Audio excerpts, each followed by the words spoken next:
If Al-Qaeda is an instrument of covert operations rather than an enemy of the West, then there is no war on terror. And this is really the crux of the issue. This is a typical British strategy. You've got to know the name of Brigadier General Sir Frank Kitson. He was the British operations officer in Kenya at the time of the Mau Mau. And what Kitson saw, which has been known to commanders for centuries, millennia, if you've got an underground nationalist organization and you want to discredit them, you create your own parallel underground nationalist organization. You send them out. It's got to have the same name. It's got to have a false flag. You send them out, have it commit tremendous atrocities. Those will be blamed on the original relatively benign group, and they'll be discredited, they'll be demonized, and you gain political advantage. He wrote a book about it called Low Intensity Operations.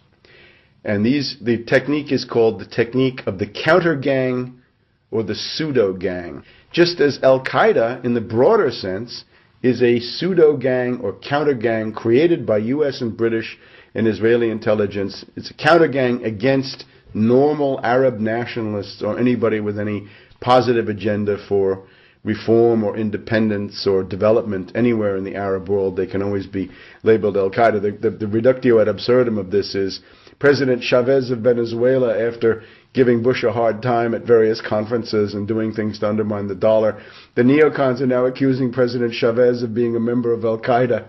So you can see how easy it is to demonize somebody once you've got a good counter gang going. It's now being documented beyond a doubt, based on historical records, that the CIA, the MI6, teamed up with very, very secretive parallel elements of European intelligence services and orchestrated terrorist attacks to mobilize the public against the left, against the communists, and so on and so forth. And this would be really shocking to people if they knew that this is what happened. And this is what happened. There's no doubt about it. I mean, the best book on it is Daniel Ganser's book, NATO's Secret Armies.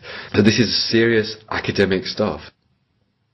There's an oligarchical consensus in the United States, inspired by the neocons, inspired by Samuel Huntington and the rest of them, which is that without an enemy image, you cannot have an oligarchical society. Ultimately, that's the why. Because if you look at this, you say, terrorism, endless war, why? Who benefits? Those who benefit are the beneficiaries of the current system, financiers primarily. They feel that without the diversion of a war, they cannot maintain social relations, property relations in the current form. And this they are determined to do. So they have manufactured, in a complete hysteria, a largely fictitious external enemy. You remember 1984 by George Orwell. Julia at one point says, I don't even think there is a war. It's just a fake to keep people under control. Orwell, I think, had a very good understanding of some of these psychological mechanisms. It's absolutely clear to me that a conscious decision has been made by the highest elements of our governments to allow and proliferate a terrorist threat. And this justifies the absolute wholesale militarization of policy, not just in terms of foreign policy, but at home, in the crushing of civil liberties, the criminalization of dissent, the introduction of draconian terrorist legislation, which only allows governments to have even more powers against free speech and against public mobilization.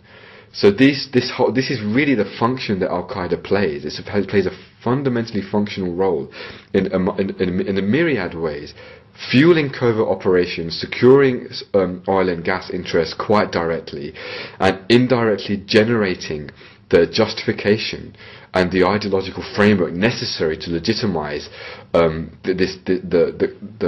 this whole insanely repressive structure of violence that we have today, called the war on terror, which is really just a gigantic lie.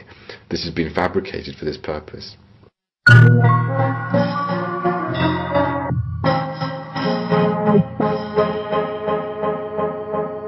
When the economic impacts of peak oil take hold, there's going to be very high unemployment. And when countries descend into that kind of economic turmoil, there is social unrest almost always as a consequence. I mean, look back to the 1930s.